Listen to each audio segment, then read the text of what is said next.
Plaintiff Linda Wiedeger says her family member met the defendant when they were in prison together, and after he was released, he and Linda started dating. Linda claims when she moved the defendant in, she had no idea how extensive his criminal past was, and they broke up after he went to prison yet again. Linda's suing for a bounce check and loans. Defendant Randall Bingham says he was addicted to heroin for years, but decided to turn everything around nearly 4 years ago while sitting in jail. Although Randall admits to owing Linda, he refuses to pay her because she sent him derogatory text messages. He's countersuing for harassment. Start with you. Well, I met Randall in March of 2009 through my brother-in-law. They had done some time in jail together, and when Randall got out, he went and spent about 6 weeks with him, and that's how I was introduced to him. We kind of hit it off and started dating. Then I eventually allowed him to move in with me. How long had you all dated before moving in? Like maybe a couple of weeks. All right. And how long did you all stay together? Well, on and off for about 2 years. All right. What was it like living with him? Interesting. In what way? Well, I got to learn a lot about the DOC and prisons. How? Because he had a criminal background that I was unaware of at the beginning of meeting him, and found out, you know, he was picked up a couple of different times for... Okay, for a variety of things. All right, so other than that, other than his history, I mean, a lot of people have histories, they overcome it, and they live as upstanding citizens. So was he down low? I mean, low down, not down low. I'm sorry. Down low means something else. Did he live a destructive lifestyle? Yes, he did. While you all were together? Yes. All right, he was in trouble Yep. or what have you while you all were together. All right. Believe it or not, Doyle used to be a thug on the street. And Right. but he's an upstanding guy now. He's a square now. All right. And why did you all break up and when? Because he went to prison again, and I decided that I'd had enough. Okay. And that was... How long ago? no, it's been... well, I can't remember. I don't remember the exact date that he went back to prison, but... you want to give me some background, sir? Sure. What she says, you know, my life. I want to state that I've been clean since April 18, 2011. Okay. You a drug addicted? Yeah, heroin addict. Okay. Everything. Good. And how did you get treatment? So my last court date, which was in July of 2011, I went to court and I was being sentenced again to prison, and the judge there said, "Mr. Bingham, you're wasting your life."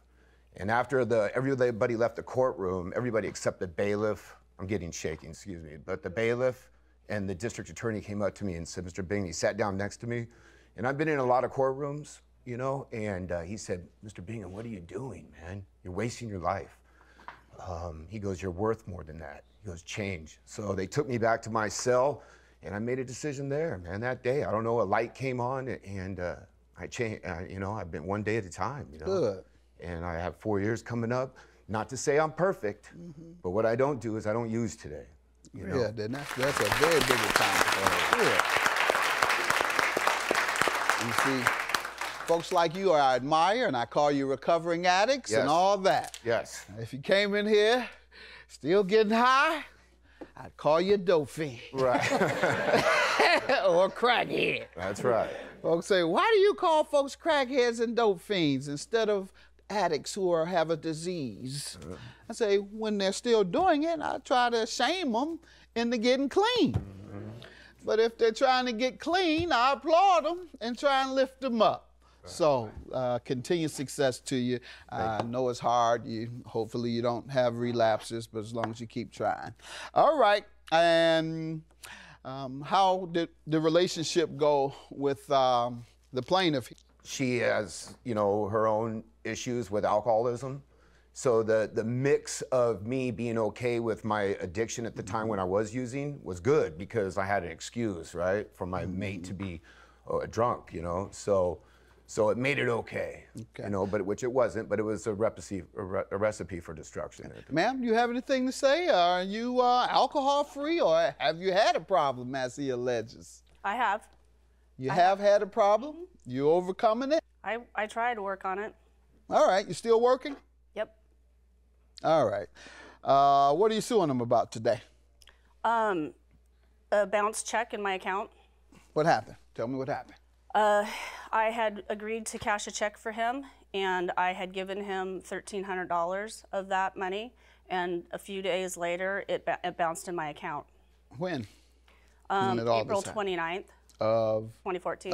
Sir, you said you were clean on me. Go ahead. April of 14? All right, and why were you all associated again? Were you dating again? No, we just remained friends. I still had, when he got out of prison last time, I still had all his stuff, and I gave it to him. And when you asked for your money, what has he told you? He said that he didn't have it, and that Did you ask him about why he bounced the check?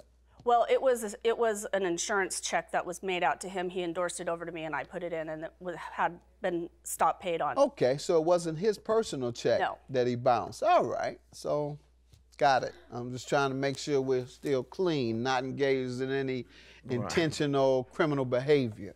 And that doesn't sound like it. We'll determine whether you're responsible or not, but at least I'm glad to hear you're not engaged in criminal behavior intentionally. All right, so insurance company wrote him a check, he signed it over to you, and it bounced. Yes. What did you do? Did you contact or he contact the insurance company, do you know? Well, I contacted him, and he contacted the insurance company, and the insurance company told him that another check would be issued, that they had made a mistake. All right. And you haven't gotten your money. That's all you know, is you haven't gotten your money. Correct. And he's the one that owes you your money. Yes. The insurance company doesn't owe you anything. Exactly. You don't know them. Right. All right. I got to learn a lot about the DOC in prisons. How? Because he had a criminal background that I was unaware of at the beginning of meeting him, and found out, you know, he was picked up a couple of different times for... Okay, for a variety of things. Defendant Randall Bingham is being sued by his ex-girlfriend, who claims she had no idea that Randall had an extensive criminal past when she moved him in. Sir, let me hear about this. Why shouldn't you pay for this check? Well, you know, so when I gave Linda, Miss Whittaker, that check, at the beginning, I said, look, here's my insurance check. I want to make due on what I owe you. So take out what I owe you out of this money and give me the rest, right? But do not give me any until it clears. So she took the check, deposited it, waited 3 days. She calls me and said, oh, the check cleared, come down and get your money. So I did. Then 2 weeks later, her bank says that the check bounced. Did you call the insurance company? I called, and at the time they said that check, the other check had already been, they issued me another check. Okay. And at the time I was traveling back and forth to California, and my roommate at the time, who was clean at the time, relapsed, and he moved in a girl, and I was already moving out before because I was spending 3 weeks. So what are you saying? They stole the money? Yeah. So all right. What about the loans? You're suing him also for loans. I just heard about the check. Right. What loans are you suing for? I did his taxes in February, and I loaned him $700 from his taxes because I knew he was going to be getting $800. And what does he say when you try to collect? That's why he gave me the check, to pay off everything. To pay off the loan, that, you know, the $700, and I gave him the $1,300. Gotcha. Plus, on the same day that I deposited the check, I gave him $100. All right, so the check was $13. Got it. Sir, your counterclaim for $2,000. How does she owe you? So, in the process of her calling me and being very disgruntled and angry and drunk, she had said, can I submit What do you have? I have some text messages that she sent, and I am not going to read them in court because they're inappropriate. The third one down that's highlighted is probably the most. So I have a fiance now, and she has found out about that. And since she found out that I'm getting married, things really blew up. So I'm countersuing for harassment. She's called my uncle, who has Parkinson's, emailed him over 50 times. It just goes on and on. She says, she calls me, and I have emails saying, oh, I have people watching you. That's why I do not want her knowing where I live, who I'm with, nothing. My fiance has nothing to do with this, nothing. She is complete innocent of this, and with those words are very... Yeah, first of all, she called you a coward. Then She really went in. Yep. At least I know you'd never be able to rip her because it's so super small. You'll never get to it, and thank God you're going out with a Asian now. She deserves her. I won't even continue. Well, this is racist. It's just very inflammatory, ma'am. What do you say to this? Well, I know that I did that. I shouldn't have done it. But I was angry. And this wasn't, pardon? But I was angry. Yeah, but this wasn't long ago, ma'am, and you're still drinking. What are you doing about your drinking? Are you going to AA? This isn't funny. This is bad. Yeah. Are you going to AA, ma'am? No. Because if you're doing this, why aren't you? I don't know. All right, will you if we arrange it for you and help you or get whatever treatment? Are you working? Yes. All right, you need treatment. I'm going to have my staff help. Will you take it? Will you take their help? Sure. Don't talk to people like that unless you expect some real retaliation. You better be glad he's off heroin. If he wasn't in his right mind, that'd have been a problem. I know, we already had that problem. We have a domestic violence between us. All right, I'm going to grant you your judgment, $2,100, ma'am, but you're going to have to pay for talking to someone like this and assassinating the character of his girlfriend, and he says that you've done other things. So I'm going to grant you $500, so that's, how much? $1,600 is the balance? All right, so you get $1,600 today. I'm going to have my staff talk to you and try to get you some help. Good luck.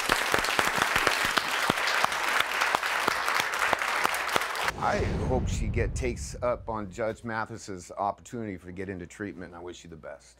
That's all I'm going to say. Well, at least I got part of my money back, because you owe me a whole heck of a lot more than that. With all the time I put in with you in prison and all the money I gave you, my wedding band, my kids' Xbox and everything else, yeah.